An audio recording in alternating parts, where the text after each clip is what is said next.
Hey everybody, welcome back to the results video for a video that I did earlier this week, which was 3 modelers, 1 song. Now the premise of that video, if you haven't seen it, was to simply take 3 very highly regarded modelers, the Strymon Iridium, the Line 6 Helix, and the Fractal FM3, and create a real-world kind of production and use it in the manner that I would if I was given one of these modelers to kind of do a session or compose some music, write some music, whatever I was doing with it.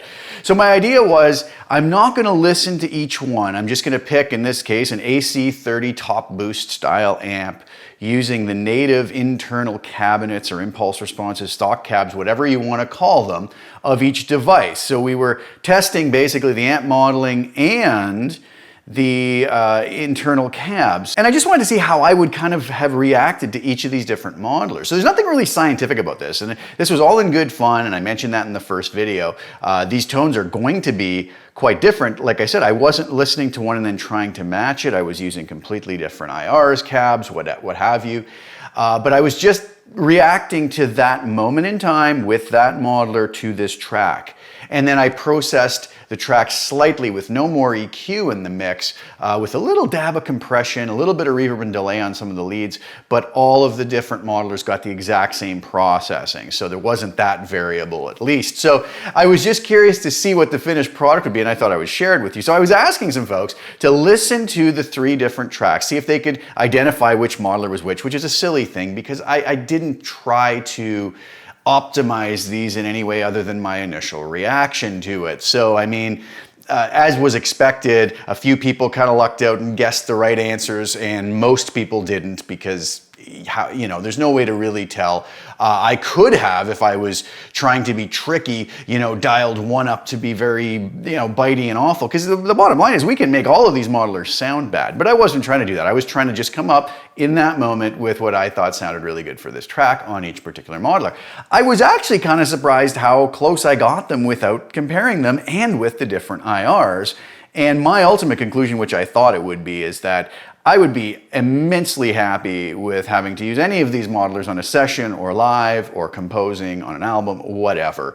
They're all fabulous units and they all do their job exceptionally well.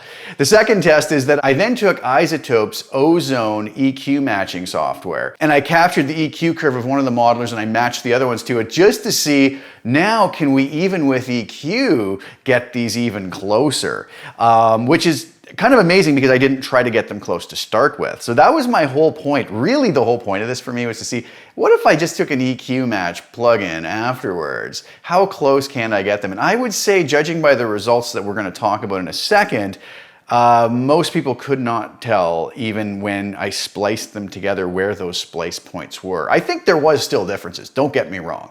And some folks came very close, very, very close to picking out 1 or 2 of the 6 splice points, but absolutely nobody got them all, and most of the guesses were incorrect.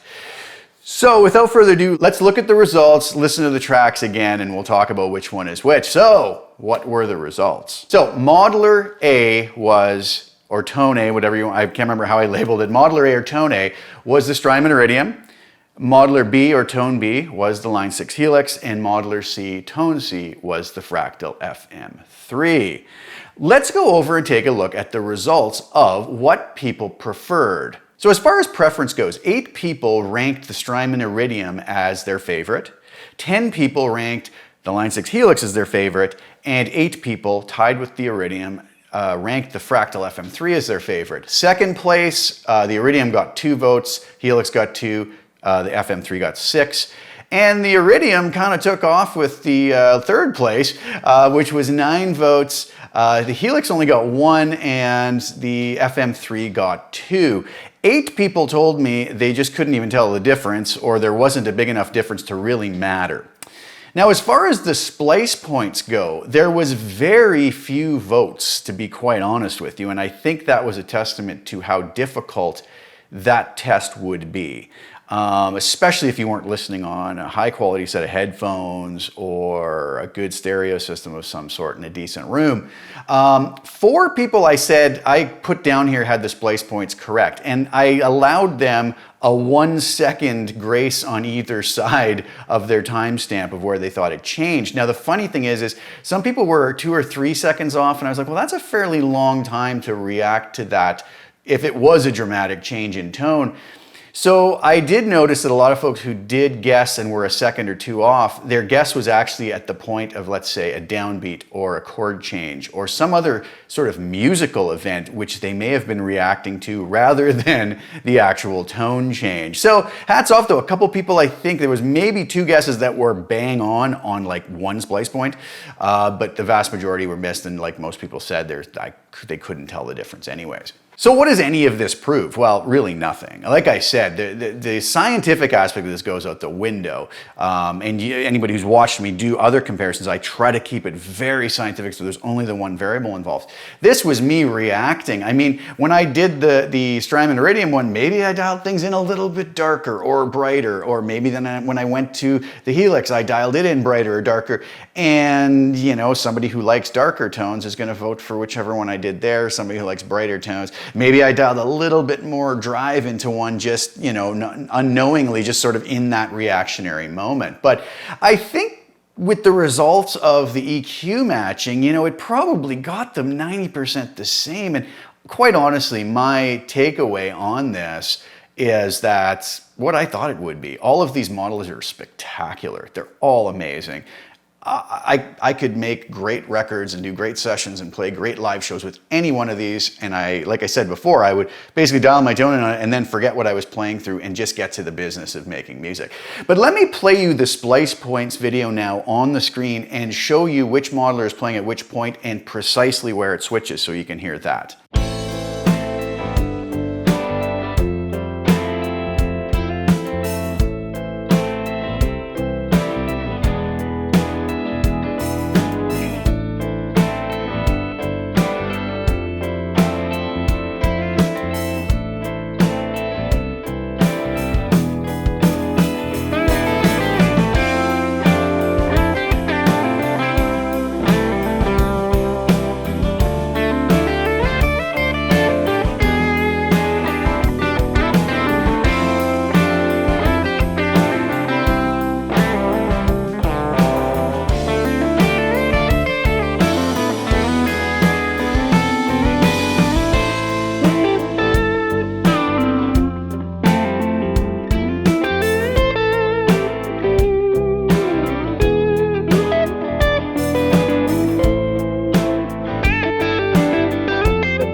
Okay, so now that you see the visuals with it, you'll probably hear the differences. Our brain works that way, right? We sort of go, oh, well, there it is, okay, and then we start tuning in, knowing where it is. So yeah, there are some differences there, but I think it's really amazing how close they got. And it wasn't me trying to say, oh, they can all be exactly the same. No, I was curious myself to just see how it would work out, and that's why I did this little experiment and shared it with you guys. So let's go over to Cubase, though, and take a look.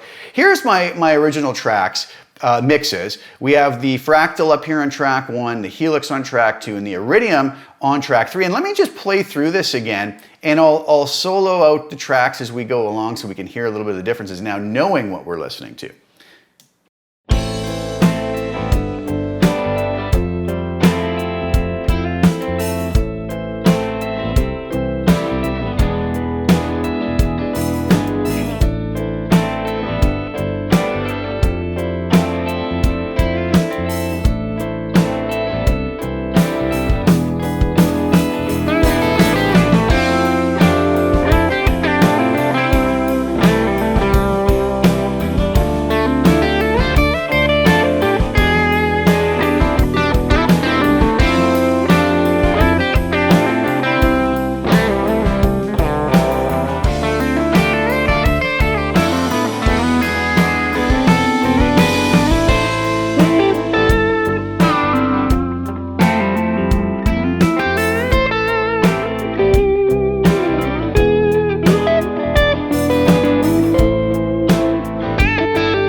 What do you guys think? I mean, there's definite differences. And if you're listening on a good set of headphones, a good stereo system, not just on your tablet or phone, you're gonna notice obvious differences. But again now, you know, why I always ask people for their preferences is because it really shows something.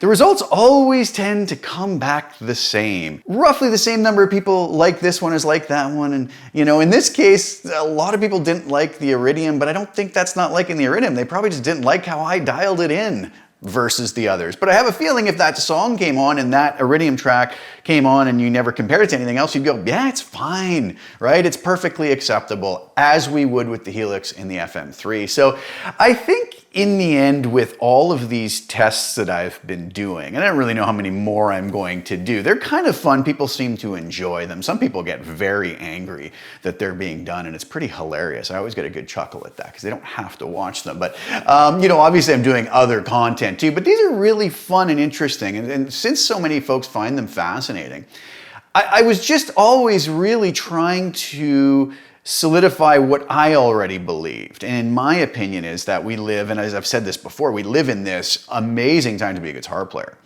Anybody with any of these, whether a Fractal, a Helix, a Kemper, some of the software modelers, Amplitude, you know what, we can make great, great music with all of these. And I find it very comical that gets such brand loyalty that they can't even admit that, you know, we're really getting to the point now, I feel, in my opinion, of splitting hairs where, you know, like I said a million times, give me any one of these and I'm just gonna get down to the task of making hopefully good music, right? Something that somebody wants to listen to, and I'm gonna pretty much forget instantly which modeler I'm using. And the other side of it goes too is, you know, take the greatest modeler in the world, whatever that might be, if we can even define such a thing, and put it in the hands of the wrong person, and you're going to get a terrible result. These are tools, and these tools are only going to give us as good a result as the skills of the person using it. And this is why I've spent so much time doing my Create a Great Tone series and dialing in series for the Line 6 Helix, just to help folks understand the tools and hopefully move them in the right direction, be able to dial their own tones in better. And I've heard from thousands of people that have thanked me for that series and have said it's helped, and that makes me pretty happy to know that I was able to help so many folks with it. But really, I think it comes down to this, is that the user is going to be the biggest determining factor, whether in the way they play, the guitar they're using, how they dial in their tones, their knowledge about using, you know, compression and EQ and all these tools we have at our disposal. I think that factor is going to be much larger than the actual modeler at hand. I would say that if we can't get a great tone out of any one of these modelers, then the problem is not the modeler.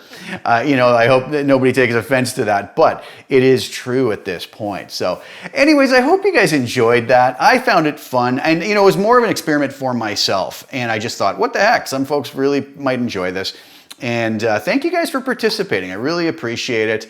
Thanks for taking the time to give me your comments. I don't get to answer a lot of them. I get kind of flooded now with comments, and I apologize. I'm not trying to snub anybody or ignore anybody, but there's lots of stuff going on, and it's tough to get back to everybody. So, but I really do appreciate you guys commenting on it all. Thanks again so much. Please like the video, share it with anybody who you know want to see the results, or you know, share the original video too, and I'll have the link to that below for anybody who wants to kind of listen to both. And yeah, I'll be back soon with some more content. Please subscribe to the channel, hit the little bell notification, get notified when I put new content out. And thanks again for your time, guys. Ciao for now.